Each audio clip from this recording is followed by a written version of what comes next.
Shalom, all praises to Yahweh, Bahashem, Yehoshua, Bahashem, Rekakwadash, double honors to the apostles, the elders, salutations to you, sincere brothers, teaching in truth and sincerity. Video will be entitled, You Shall See Jerusalem Compassed with Armies. Lord will, you are edified. Video was inspired by two Breaking news right videos from TikTok. First video, done show, fair use. Right now, Donald Trump, the President of the United States, has just declared war on American citizens and American cities in a speech to senior Pentagon leaders. Folks, I cannot overstate how important and serious this moment is. Today, Donald Trump addressed Pentagon senior leadership from across the globe in Quantico, Virginia.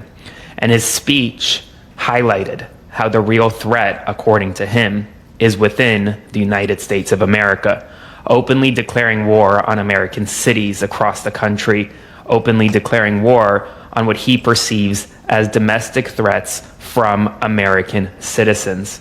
The President of the United States is actively talking about using the United States military against American citizens. Today, during the speech, Donald Trump declared war on Americans, saying, quote, "Our history is filled with military heroes who took on all enemies, foreign and domestic." That's what the oath says, foreign and domestic. We also have domestic. Watch this. But these service members are following in a great and storied military tradition, from protecting frontier communities to chasing outlaws and bandits in the Wild West. And our history is filled with military heroes who took on all enemies, foreign and domestic. You know that phrase very well. That's what the oath says, foreign and domestic. Well, we also have domestic. George Washington, Abraham Lincoln, Grover Cleveland, George Bush, and others all used the armed forces to keep domestic order and peace. Many of our leaders used the military to keep peace. Now they like to say, oh, you're not allowed to use the military.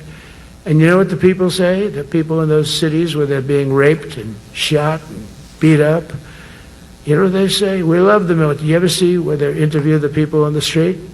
I've never seen somebody say they don't, unless they're radical and paid off, because a lot of these insurrectionists are paid by, whether it's Soros or other people. Moment. Donald Trump is actively highlighting. All right, second video Started off his speech comes from Jay's World 411. We now know what Trump and Hesketh's meeting of the generals was all about, and it's about them declaring war on American cities. That's right. They want to declare war and wage war in our inner cities in America. This is what Trump said. He even suggested using our cities as training for the military in war. If you are not understanding this yet, Trump wants to use our military against us, the people of America. He said that. Wait a minute. So if Trump is doing this, this makes him who? Let's go to Isaiah 19:4. And the Egyptians, modern day Americans, will I give over into the hand, meaning might, power, or control, of a cruel Lord. Hence, Donald Trump. And what is Donald Trump about to do? Declare war on the American people. Okay, again, to declare war on the American people. Because all Americans have been deemed as terrorists based on the Patriot Act. And a fierce king shall rule over them, saith the Lord, Yahweh of hosts. And all of this is happening because it's within the will of the Most High. And Esau is going down, right? And ultimately, they don't give a damn about what's going on in those inner cities. Their main op is the prophets of Yahweh, Bahashem, Yahushua. So let's jump to Acts chapter 18 and verse 1. After these things, Paul departed from Athens and came to Corinth and found a certain Jew named Aquila, born in Pontus, lately come from Italy with his wife Priscilla, because that Claudius had commanded all Jews to depart from Rome and came unto them. So Claudius had commanded all Jews. Why? Because you had camps everywhere in Rome, turning things right side up. And it's the same thing going on now. So with that being said, let's go to Revelation, not Revelation, but Ecclesiastes 1 and 9. History merely repeats itself. It has all been done before, because it's the same individuals or people coming back on earth around the third or fourth generation. It has all been done before. Nothing under the sun is truly new, and that's literal. Okay? By default, history can be associated to who? Or Salakia, to what? The concept of reincarnation. So let's go back to Acts chapter 18 and verse 2. Claudius had commanded all Jews to depart from Rome. So let me see something. What legislation did Claudius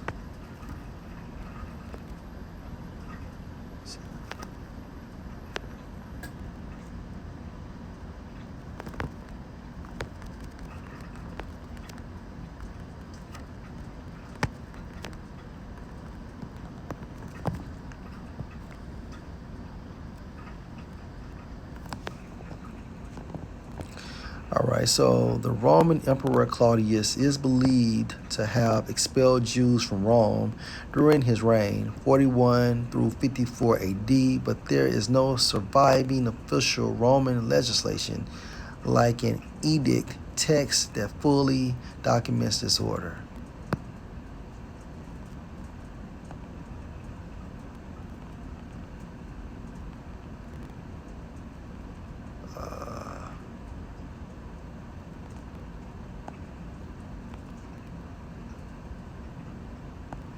All right, so there's no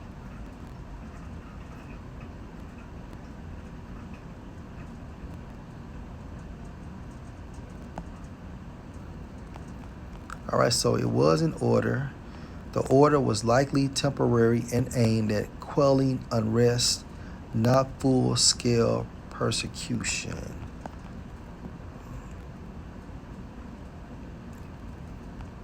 All right. Since the Jews constantly made the services expelled.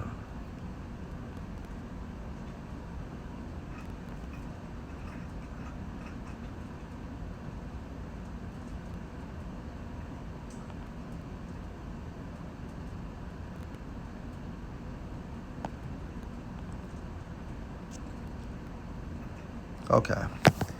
All right. So Acts 18 and 2, Claudius had commanded all Jews, and for that Greek term commanded, you have something, or Salaki, you have a word, you have the word prescribed, going into possibly a legislation. But according to ChatGPT, there's no edicts at this time frame. But nevertheless, right, nothing is new under the sun. So if it's happening now, it happened back then. And more than likely, that commanded is going into a form of legislation that Claudius used, okay, to have the Jews removed from Rome, because the Jews had camps, okay, teaching the word of Yahweh, Bahashem, Yahweh Shah. So with that being said, let's go to Isaiah chapter 10 and verse 1. Woe unto them that decree unrighteous decrees. Okay, the nobility of Edom.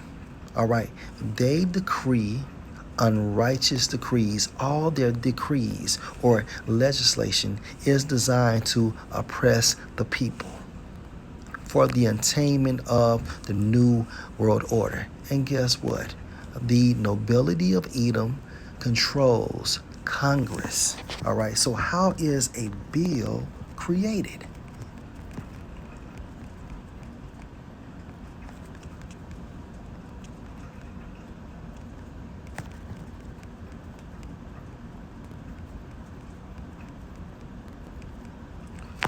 step by step how legislation is created. First, an idea or need for a law. It can come from anywhere: a citizen, interest group, organization, government agency, or a member of Congress. Only a member of Congress, rep, or senator can introduce a bill. Drafting the bill is written in legal language by the member of Congress, often with help from legal and policy staff. 3. Introduction of the bill. A rep introduces the bill in the House, or a senator introduces it in the Senate. The bill is assigned a number. Is then sent to the appropriate committee. 4. Committee review. The bill is studied, debated, and possibly amended in committee. The committee can approve it, change it, reject it, table it, mean kill it without a vote. Some bills go through subcommittees for more detailed analysis. Floor debate and vote. If approved by committee, the bill goes to the full chamber, House or Senate, for debate. Members can propose amendments. A vote is taken. If it passes, it goes to the other chamber, House or Senate, for the same process. If it fails, the bill dies. Conference committee if needed. If the House and Senate pass different versions of the bill, a conference committee works out a compromise. The revised bill is sent back to both chambers for a final vote. 7. Presidential action. The bill goes to the president, who can sign it. It becomes law, veto it, sends it back to Congress with reasons.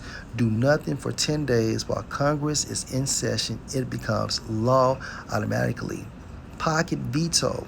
If Congress adjourns within 10 days and the president does nothing, the bill dies.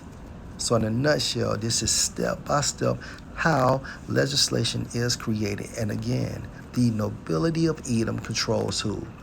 Your members of Congress. Woe unto them that decree unrighteous decrees, their legislation, and that write grievousness. For example, deeming all Americans as domestic terrorists. Okay? Hence the Patriot Act. Okay, grievousness means what? To be miserable, painful, meaning what? Their laws are draconian. They can put you to death with their laws. They can oppress you with their laws. Let's go to Proverbs 24:2.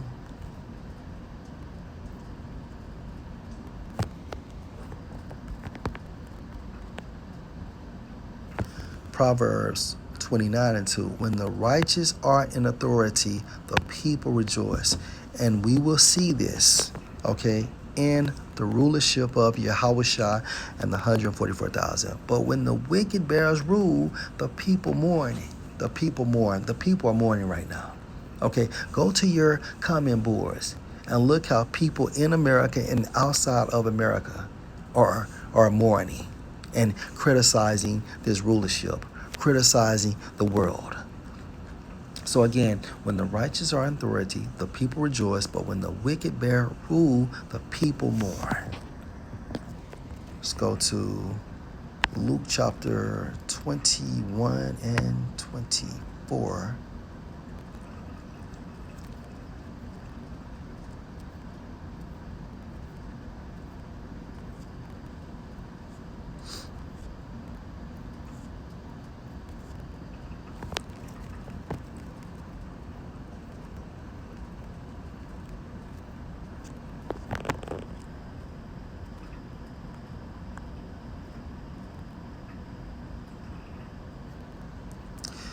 Luke 21 and 20. And when you shall see Jerusalem, okay, compassed with armies, and this is what Donald Trump is doing in today's time, okay? Now, at this time frame, Yahushua is prophesying what? Okay, pagan Rome ransacking Israel, okay, going into starting around 66 AD? Okay, so Yahushua prophesied about this 40 years before it happened. meaning pagan Rome invading Jerusalem.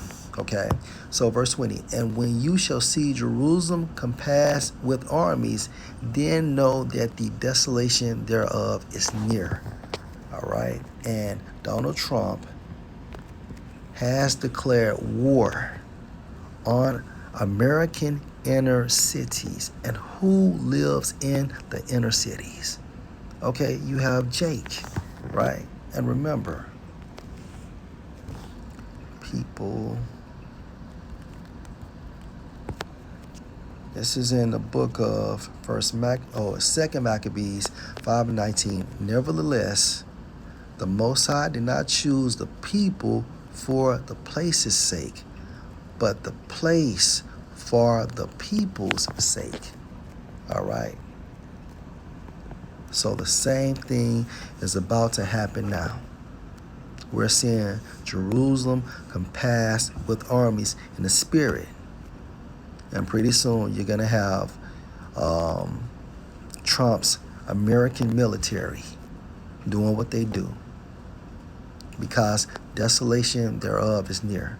And you're going to have soldiers from overseas as well getting busy too. So Lord will, this was edifying. Shalom.